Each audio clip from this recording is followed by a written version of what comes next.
Sim, O servo que quer transmitir a palavra seja usado, ó Deus, para que a tua igreja seja edificada. Sim, Senhor. Oramos agradecidos em nome de Jesus. Em nome Amém. de Jesus.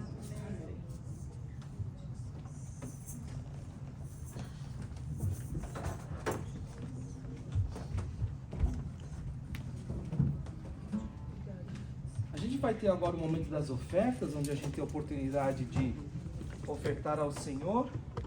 E quem vai me ajudar hoje com as ofertas? Juju? Pode vir. E eu vou pedir então por nosso irmão André orar pelas ofertas hoje. Obrigado.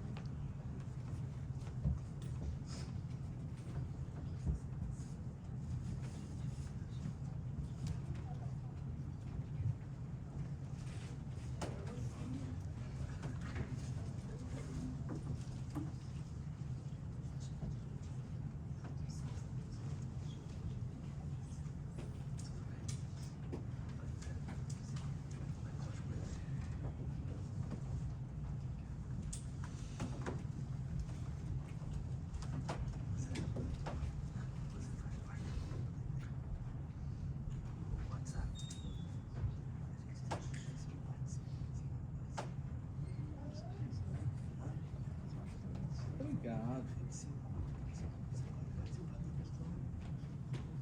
Vamos orar então? Gracioso Deus, Pai amado, obrigado, Deus, por estar na tua casa. Eu agradeço, Deus, por cada família que está aqui neste momento. Amém, Deus. Obrigado, Deus, por encher nossos corações de tua palavra. Sim, Receba, Deus. Senhor Deus, nosso cântico. E obrigado, Pai, por estar sempre presente em nossas vidas. Amém. Eu agradeço por essas ofertas, Deus, que recebemos aqui para o teu nome, que seja feita a tua vontade, Deus. Que essas ofertas possam estar ajudando, Deus, a edificação da tua casa. Pai. Amém. Que o Senhor esteja abençoando cada irmão que contribuiu, que o Senhor esteja abençoando a cada um. Que o Senhor dê em dobro, Deus, em nome de Jesus. Que o Senhor não deixe faltar o alimento, que o Senhor esteja suprindo todas as necessidades. Senhor Deus, nos conceda paz no nosso coração, que o nosso coração esteja sendo quebrantado, Deus. Amém. Teu amor, tua graça, resplandeça sobre o nosso coração. Assim, ora agradecido em nome de Jesus. Amém. Amém. Graças a Deus. A gente então agora vai se levantar e dar as boas-vindas uns aos outros. Então vamos agora nos levantar e dar um abraço no seu irmão, na sua irmã. Sai do seu lugar. Deseja a graça e a paz do Senhor sobre a vida do seu próximo, do seu irmão, da sua irmã.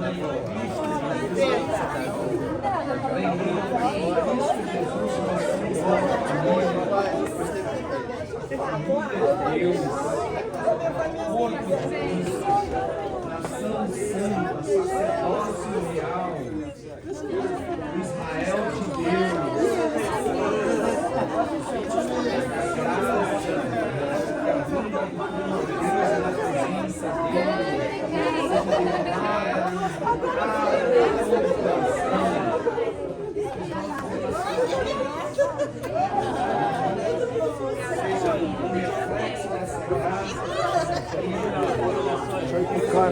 seja deixa eu picar, continua seguindo a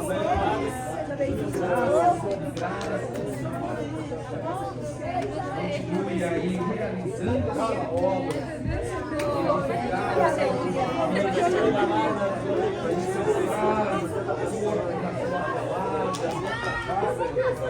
O fundamento é Cristo. Ele que é a pedra principal, até que ele sustenta a igreja, pela qual ele morreu, a igreja que ele morreu para tornar mácula, sem mácula, sem irrepreensível. Um dia ele há de verificar aquele que chama de noiva, aquele que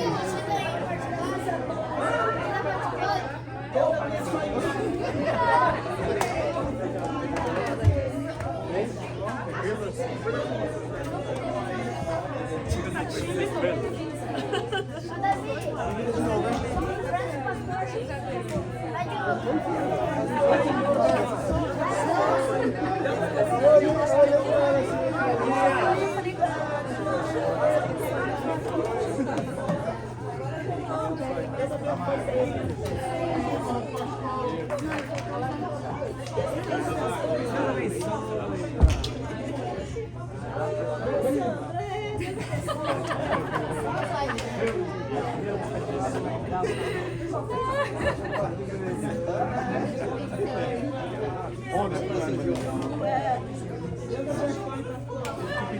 abençoe.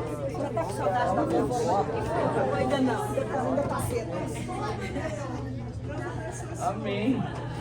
A gente agora vai chamar as crianças aqui para frente. E eu vou pedir para o nosso irmão Itamar orar pelas crianças hoje. Nosso Itamar, que te conheceu um pouquinho mais, tem sido uma bênção. Vamos orar então pelas nossas crianças?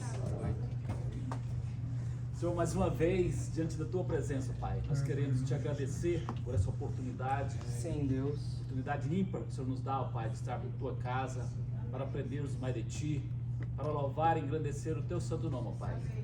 E agora, ó Pai, que essas crianças aqui na frente, que vão aprender de Ti, sejam, ó Pai, alcançadas pelo Teu Espírito. Amém. Que a Tua palavra entre no coração delas, que elas cresçam em sabedoria diante de Ti, ó Pai. Abençoa os professores que vão cuidar delas, iluminando eles de uma tal maneira que seja marcante esse momento na vida delas, ó Pai. Nós Te pedimos e nós Te agradecemos, ó Pai. Em nome de Jesus Cristo. Amém. Amém. Graças a Deus.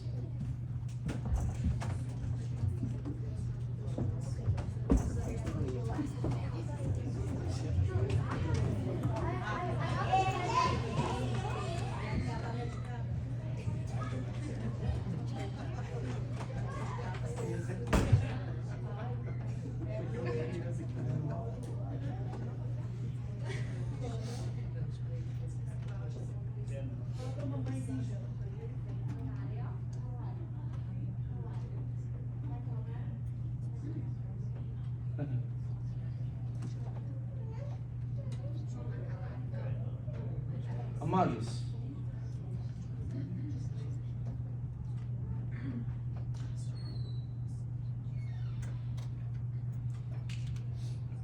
vamos começar com uma oração pela palavra.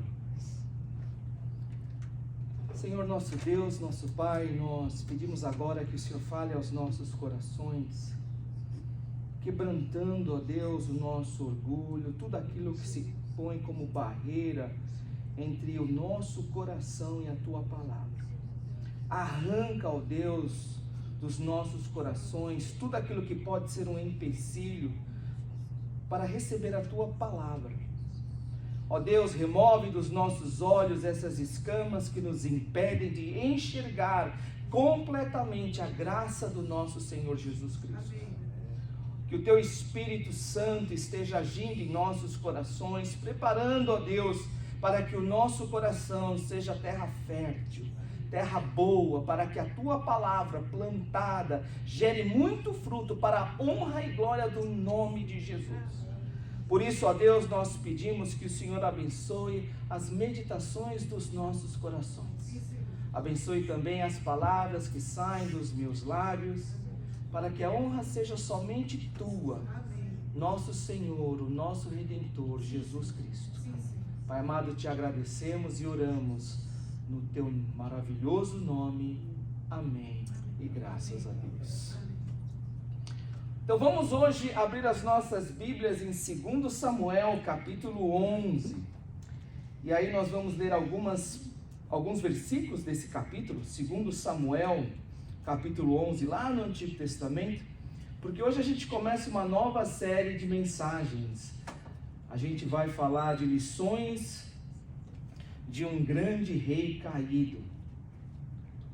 A gente vai falar sobre a história de Davi, mas a gente vai olhar um período da história de Davi que parece que a gente não escuta se falar muito. Talvez porque é o período mais sombrio da vida de Davi, depois do pecado dele com Batseba. É interessante essa história porque às vezes não parece que a gente fala da mesma pessoa. Porque Davi foi um homem incomparável.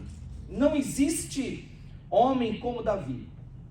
E pela história de Israel, Davi é o maior rei de toda a história de Israel. Não houve rei como Davi. Davi é o maior rei de Israel. é o que geralmente no inglês a gente chama de GOAT, G-O-A-T, Greatest of All Time, o maior de todos os tempos, porque Davi foi sim o maior de todos os tempos. Se houve um rei, Davi foi o maior deles. E é interessante porque se você vê a história de Davi, é inconcebível você pensar que um homem como Davi pudesse praticar tamanho pecado. A história de Davi começa quando Saul cai. Saul, que era da casa de Benjamim, ele é rejeitado por Deus. E aí quando se procura um novo rei, Samuel vai até a casa de Jessé, amando de Deus. Mas é engraçado que, apesar de todas as qualidades de Davi, nem a família dele colocava confiança. Nem a família dele pensava que Davi fosse ser alguma coisa grande na vida. Tanto é que quando Samuel disse, Jessé, eu vou à sua casa, eu quero ver os seus filhos, Davi não fazia nem parte da lista. Não fazia nem parte da lista. Porque até aos olhos da própria família, Davi talvez jamais seria alguma coisa.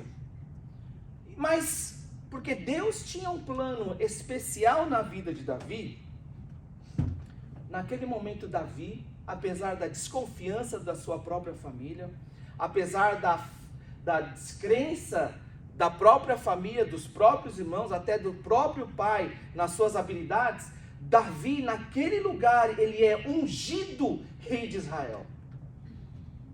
Ninguém conheceu tamanha graça de Deus na sua própria vida como Davi, ninguém. Alguém que foi escolhido apesar da própria família não colocar confiança nas suas habilidades, na sua capacidade. Apesar de ser um homem formoso, a Bíblia descreve Davi como um homem muito formoso. Era um homem muito sensível a Deus, um homem cheio de fé, um homem leal. Davi tinha tamanha fé que, num tempo onde havia um gigante que acabava com todos os melhores lutadores e homens mais exímios dos exércitos de Saul, Davi foi capaz de ir contra Golias, armado apenas com pedras. E Davi tinha tamanha fé que quando ele vê aquele gigante que todo mundo estava morrendo de medo de enfrentar, ele falou assim, você vem contra mim, com espada, com escudo, com armadura, mas eu vou contra você em nome do Senhor dos Exércitos. E ele vai lá e mata o gigante, destrói o inimigo. Não houve homem de tanta fé como ele. Mas nem por causa dessa vitória tão grande e do povo passar a respeitar Davi por causa da sua habilidade e porque ele se torna capitão da guarda, um dos grandes generais de Saul, nem por isso ele deixa com que o seu coração se ensoberbeça diante de Deus. Jamais subiu a cabeça dele. Jamais subiu a cabeça dele que ele já era ungido por Deus para se tornar o rei de Israel. Ele permanece fiel, ele era leal. Quantas oportunidades Davi teve de acabar com a perseguição que o próprio Saul se levantou contra ele. Quantas vezes Davi foi capaz de acabar com o seu sofrimento, de ter que evitar um confronto com Saul, apesar de Saul ter traído a sua confiança, mas ele era leal, um amigo leal. E por causa dessa lealdade, Davi viveu no exílio por todo o tempo no meio de filisteus, vivendo como mercenário, porque ele era leal a Saul, um rei que ele sabia que Deus já tinha rejeitado, e que era ele o verdadeiro rei agora. Mas por lealdade ao seu amigo Saul, Davi nunca tocou na vida dele. Era um homem sensível às coisas de Deus. Tão sensível que ele compôs salmos maravilhosos, salmos que entendiam não apenas a maravilhosa presença de Deus, mas entendiam o coração de Deus. Davi, ele sabia aquilo que agradava a Deus.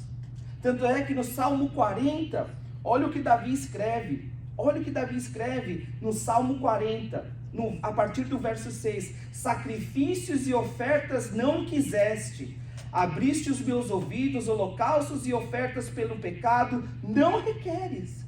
Então eu disse, eis aqui estou, no rolo do livro está escrito a meu respeito, agrada-me fazer a tua vontade, ó Deus meu, a tua lei está dentro do meu coração. Davi era um homem tão sensível que ele sabia o que Deus tinha no coração, e ele sabia claramente que para Deus, sacrifícios de animais de nada adiantava. O que Deus desejava era um coração quebrantado diante da presença dele. E ele fala aqui no Salmo 40, a tua lei está escrita dentro do meu coração. Um homem que tinha um coração tão centrado, que apesar dele ser rei e de ter tantas conquistas e tantas coisas, de ter um povo inteiro aos seus pés, ele falou assim, isso não está certo. Eu ter o meu palácio e ainda a gente não ter um templo para Deus. E se dependesse de Davi, o templo seria construído no tempo dele. Só não foi construído porque Deus falou, não, essa não será uma bênção que você vai desfrutar. Mas para Davi, um homem tão sensível, ele sabia o que estava no coração de Deus. Tanto é que ele é o único homem chamado por Deus de homem segundo o coração de Deus. Não houve rei tão grande como Davi. Mas o que nos impressiona aqui é que como que um rei tão grande, cheio de fé, leal e tão sensível às coisas de Deus, como é que um homem como esse consegue praticar tamanho pecado? Você já ouviu falar em kudzu? Já ouviu falar ou não? Kudzu é uma praga. É uma planta japonesa, uma trepadeira, que um dia alguém teve a brilhante ideia de trazer aqui para a Geórgia. Foi uma época onde eles estavam pensando em, vamos reflorestar, vamos colocar um monte de verde, e ninguém sabia que planta trazer, porque por causa das pragas algumas plantas morriam, algumas outras plantas não cresciam. E aí alguém ouviu falar de uma espécie de trepadeira que está lá na Ásia e principalmente no Japão, uma trepadeira. E alguém resolveu trazer isso para a Geórgia. Começou com uma coisa pequena, e cresceu, e cresceu, e cresceu, que hoje, todo lugar que você vê, você vai ver o kudzu. É uma praga, é uma espécie invasiva, de tão invasiva, que ela vai crescendo, ela vai tomando conta, ela sobe por tudo e se você não tomar conta, ela sufoca tudo que é vegetação ao redor, porque ela vai tapando o sol. É uma praga. Mas que começou com uma brilhante ideia, que começou com uma coisa pequena. Vamos plantar isso. É como uma infiltração de água numa construção. Começa pequeno, mas que se você não toma conta, ela vai crescendo e vai criando-se um problema. E se você não tomar conta o quanto antes, tem uma hora que não dá mais para controlar. Isso é o pecado nas nossas vidas. Você se torna, às vezes, insensível, uma coisa pequena. E aí isso vai crescendo, crescendo, crescendo, e uma hora toma conta de uma tal maneira que depois não tem como você evitar. O jeito agora é você controlar o prejuízo. É o que a gente vê na vida de Davi.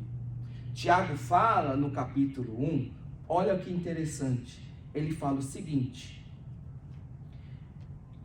cada um é tentado pela sua própria cobiça, quando esta o atrai e seduz.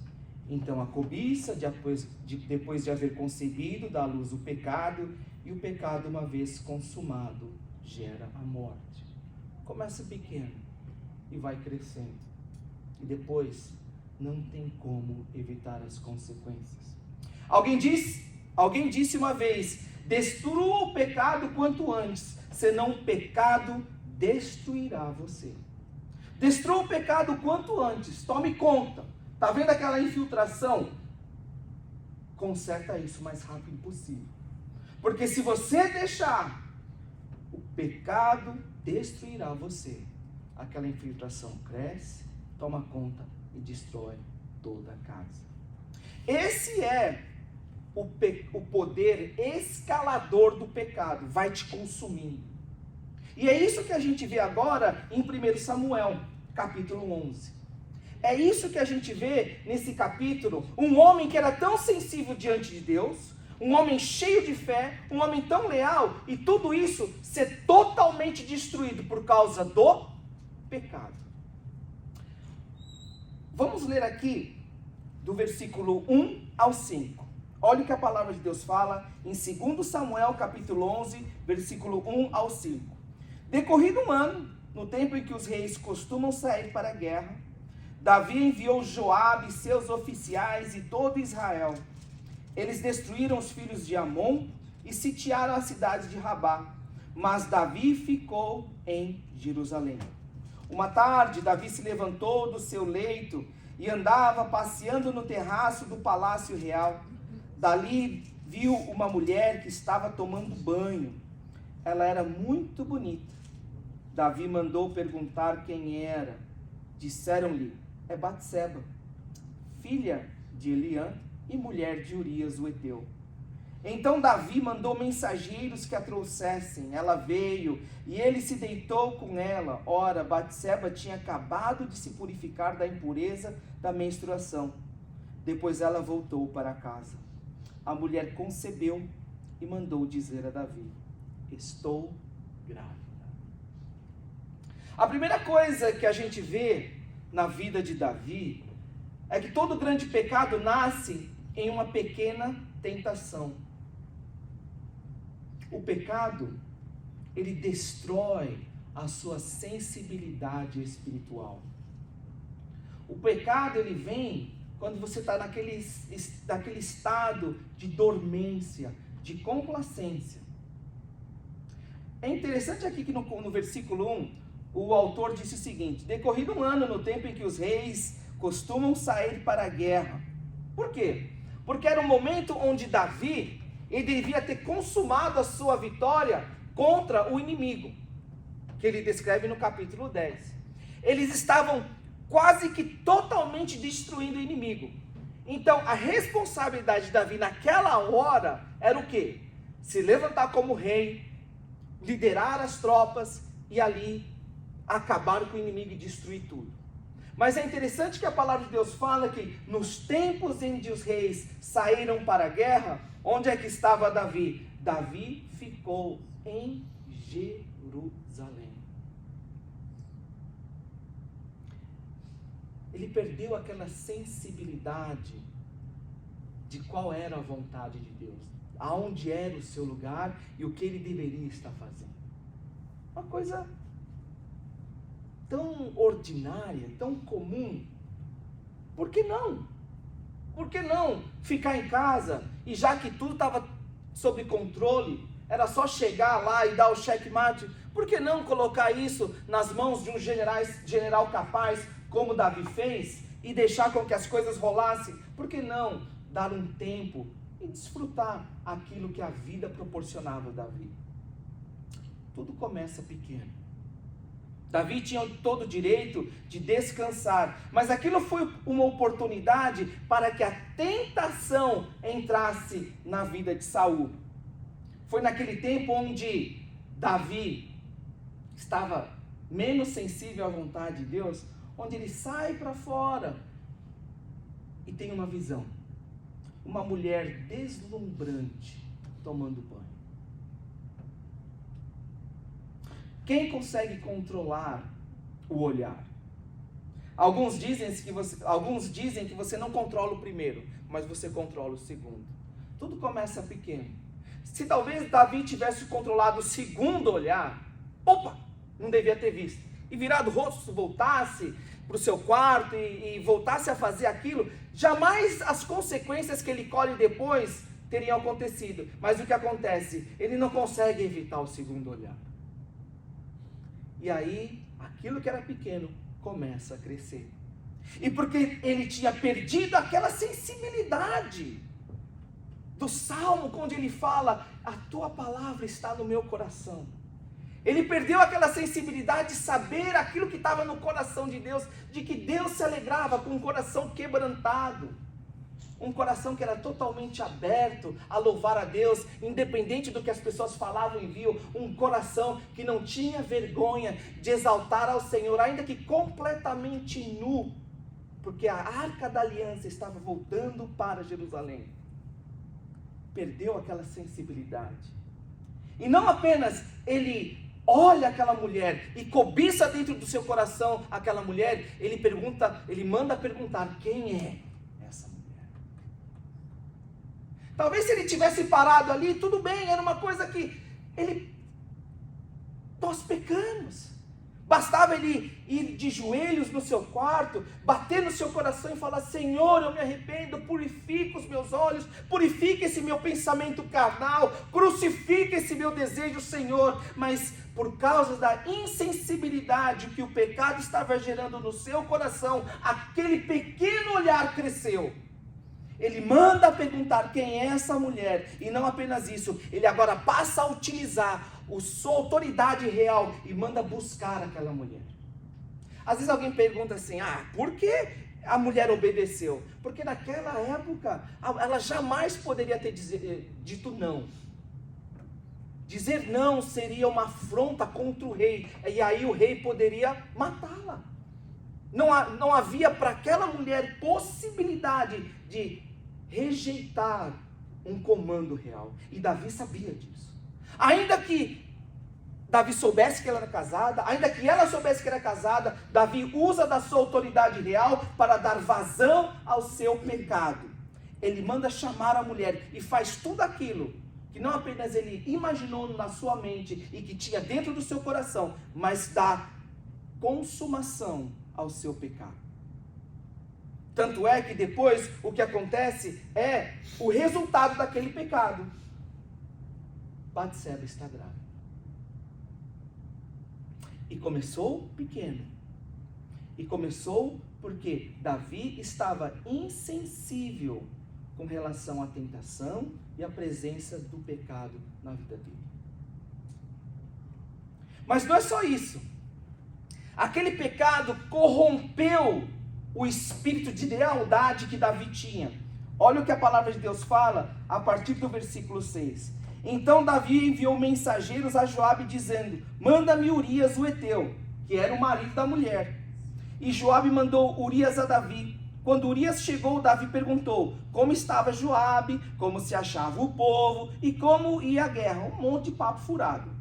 Depois Davi disse a Urias, vá para casa e descanse.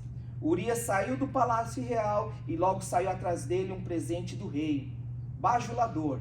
Porém Urias dormiu junto ao portão do palácio com todos os servos do seu senhor e não foi para casa. Relataram isso a Davi dizendo, Urias não foi para casa. Então Davi disse a Urias, você não vem de uma viagem? Por que você não foi para casa? Urias respondeu, a arca, Israel e Judá ficam em tendas.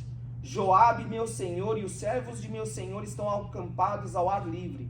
Como poderia eu ir para casa, comer e beber e me deitar com a minha mulher? Juro pela vida do rei que não faria tal coisa. Aquele homem que era leal a ponto de passar anos e anos fugindo de Saul e não ousava levantar um dedo contra Saul por causa do pecado, ele agora tenta manipular a situação para controlar e cobrir as consequências do seu pecado. Ele chama o marido da mulher que ele corrompeu, que ele pecou contra ela, e para cobrir aquela gravidez, resultado de um pecado. Urias, como é que estão as coisas lá? Tudo bem? Você deve estar cansado, vai para casa agora. Mas Urias era um homem fiel a Deus.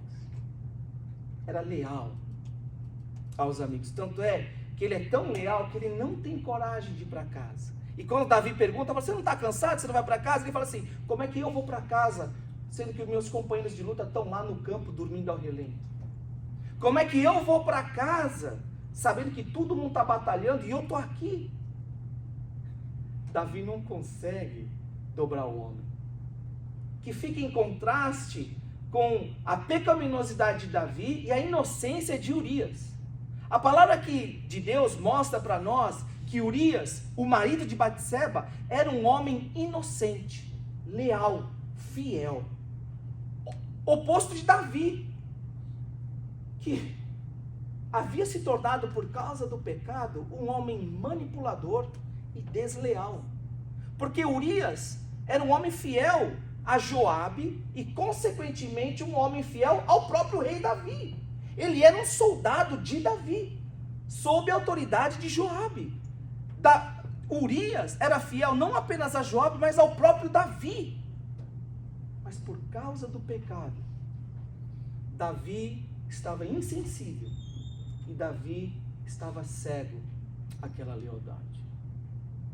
O pecado não apenas ele torna você insensível contra o próprio pecado, corrompe a sua lealdade e cega você para as consequências do pecado. Olha o que a palavra de Deus fala aqui no versículo 22. O mensageiro partiu e, chegando, contou a Davi tudo o que Joabe lhe havia mandado dizer. O mensageiro disse a Davi: na verdade, aqueles homens eram mais fortes do que nós e saíram para lutar contra nós em campo aberto. Mas nós fomos contra eles até a entrada do portão. Então os flecheiros do alto da muralha atiraram contra os servos do rei e alguns deles foram mortos. Também morreu seu servo Urias o heteu. Davi respondeu ao mensageiro: diga a Joabe que não encare isso como um mal, porque a espada devora tanto este como aquele. Que ele intensifique o seu ataque à cidade até conquistá-la. Quanto a você, encoraje Joabe. Quando a mulher de Urias soube que o seu marido era morto, ela chorou por ele. Passado o luto, Davi mandou buscá-la e a trouxe para o palácio. Ela se tornou sua mulher e lhe deu um filho. Porém, isto que Davi tinha feito pareceu mal aos olhos do Senhor. O que acontece aqui?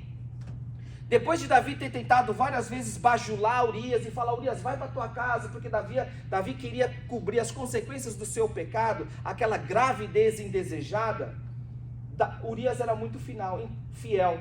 Então não houve outra alternativa. Davi manda uma carta para Joabe e fala o seguinte: Joabe, pega Urias, bota ele no lugar mais feroz do campo de batalha e deixa o cara morrer ali. Joabe não tem outra alternativa e faz aquilo que o rei Davi tinha mandado. E essa passagem que a gente acabou de ler é a reação de Davi quando ele recebe a notícia de que Urias estava morto. É interessante aqui nessa passagem que a gente vê um homem totalmente insensível, um homem cego para as consequências do seu pecado. Ele fala o seguinte: diga a Joabe que não encare isso como um mal, porque a espada devora tanto esse como aquele. Que ele intensifique o seu ataque à cidade até conquistá-la. Quanto a você, encoraje Joabe.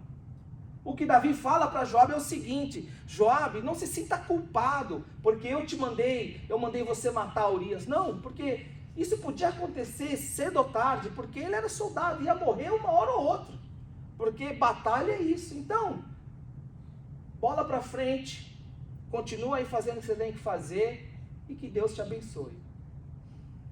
O pecado, ele cega os nossos olhos para as consequências.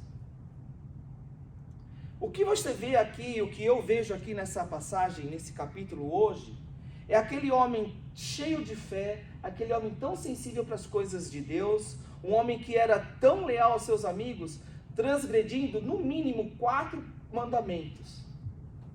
Não terás outros deuses, ele idolatra a si mesmo. Não matarás, não cobiçarás. E aí você vê um homem que era segundo o coração de Deus, se tornar um homem que a palavra de Deus fala, tudo aquilo que ele fez foi mal aos olhos de Deus. O que isso ensina para nós? Ensina que muitas vezes a gente entra nesse estado de complacência, dormência espiritual, assim como Davi.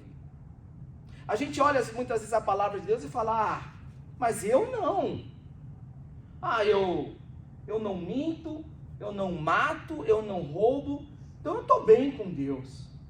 Mas a questão é que todo pecado de grandes consequências, eles começam com pequenas tentações nas nossas vidas que nós não tomamos conta, a gente deixa lá. É aquela infiltração no cantinho de casa onde ninguém vê e que você não vê pressa em consertar. Mas que se você não toma conta, cresce depois, quando você vê, talvez seja tarde demais. Isso aconteceu com o maior rei da história de Israel. Por que será que a gente acha que não pode acontecer conosco? Uma conversa aqui, uma olhada aqui, talvez um pensamento que vem e volta, talvez é algo que a gente não consegue controlar e que vem, e que a gente acha que, todos nós somos pecadores, e Deus sabe do meu coração. E aí a gente acha que isso está bom. Mas a gente tem que prestar atenção aqui, que sinceridade e boa motivação não preservou Davi de colher as consequências do seu pecado. Sinceridade e devoção não preservaram Davi de pecar contra Deus. Apesar de toda aquela sinceridade, apesar de toda aquela fé, aquilo não preservou Davi por um momento de cometer tamanho pecado. Por quê? Porque ele não tomou conta daquela pequena tentação que trouxe destruição para a sua vida e para a vida de outros. A questão é que todos nós somos pecadores. Todos nós somos pecadores. E todos nós temos essa necessidade de lidar com as pequenas tentações que potencialmente podem nos cegar, podem destruir a nossa lealdade e podem nos tornar insensíveis em relação às coisas de Deus. Pequenas tentações. Não é uma surpresa quando Jesus fala, se teu braço, teu olho te faz tropeçar, arranca aquilo agora, porque é melhor que você entre cego de um olho, maneta no reino de Deus, do que você faça arder no fogo do inferno todo o seu corpo. Por que Jesus diz isso? Porque o pecado é aterrorizante. E a gente deve entender isso. Por isso é importante a gente entender que nós precisamos lidar com as pequenas tentações e com os pecados. Lembra Davi? Se ele tivesse se arrependido dentro do seu palácio de ter olhado, se ele tivesse se arrependido no momento que ele mandou chamar aquela mulher, se ele tivesse se arrependido depois que ele soube que a mulher engravidou, gente, meu Deus, me desculpa, mas aquilo foi crescendo, porque não houve arrependimento em nenhum momento, e aí o pecado foi tomando conta, dominando, e não houve como voltar. Você tem um pecado, uma tentação que você não tem tomado conta na sua vida? Possivelmente, isso pode se tornar algo grande. Por isso é hora de tomar conta. Por quê? Pequenos pecados têm o poder de destruir uma vida toda. Destrua o pecado, senão o pecado pode destruir você. E aí você hoje vem aqui e fala para mim o seguinte: pastor, eu vou falar a sinceridade com você. Eu tenho tentado, mas eu não tenho forças. Eu tenho tentado de todo o meu coração, lutar contra essa tentação, lutar contra esse pecado, mas eu não tenho conseguido. Eu sei que isso não agrada a Deus, eu sei que isso desagrada a Deus, mas eu não tenho tido sucesso.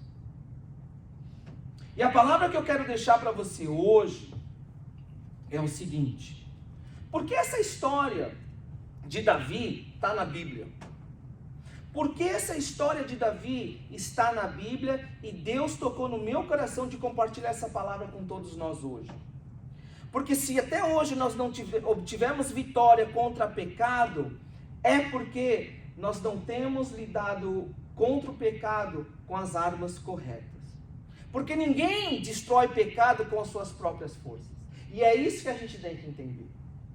A história de Davi nos mostra que ninguém derrota o pecado com suas próprias forças. Você não tem esse poder, eu não tenho esse poder. Ninguém luta contra a tentação com as suas próprias forças. Nós precisamos de alguém lutar por nós. Nós precisamos de um herói. E esse herói não é Davi, porque até o grande Davi caiu.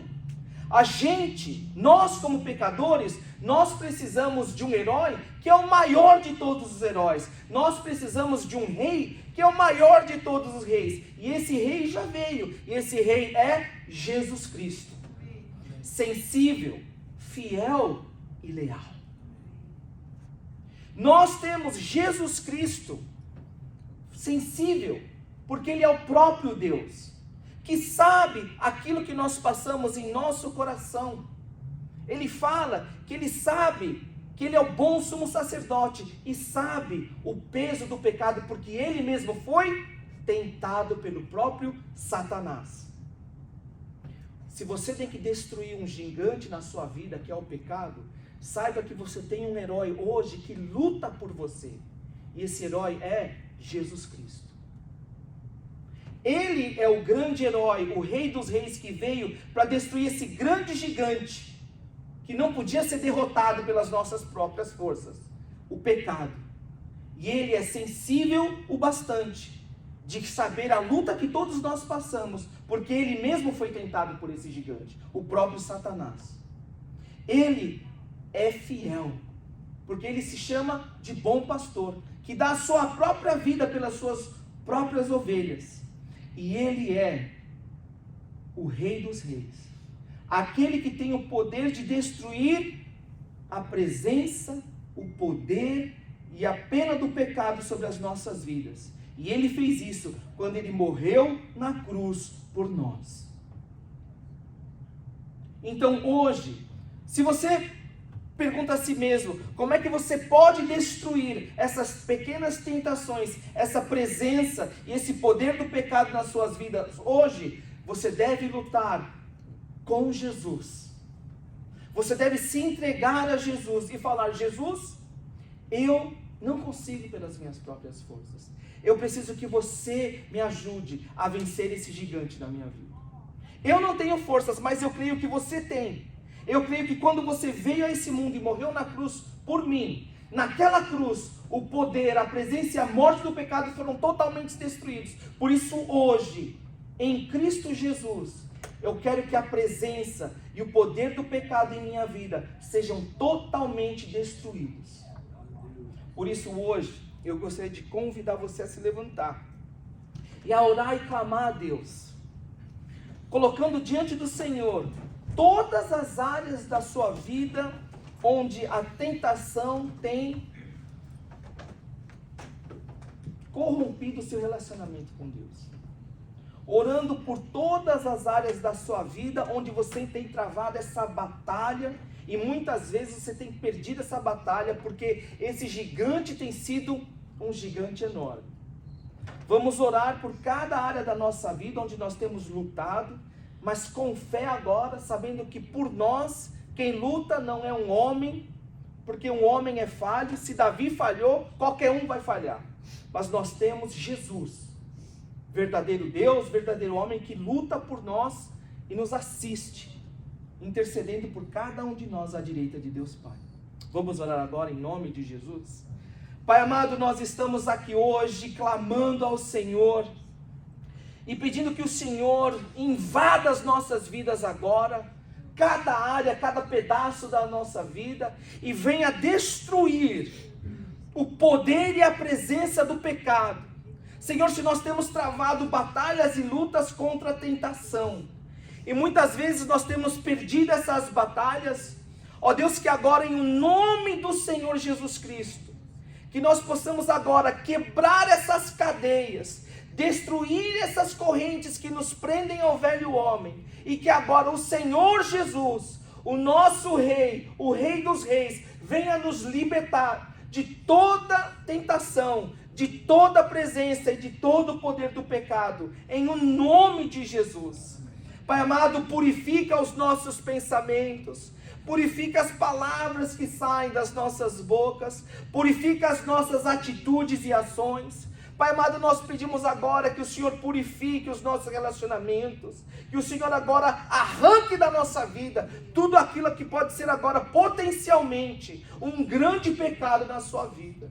Que o Senhor nos dê força para destruir esse vínculo de pecado, por maior que seja a tentação, por maior que seja a presença desse pecado em nossa vida.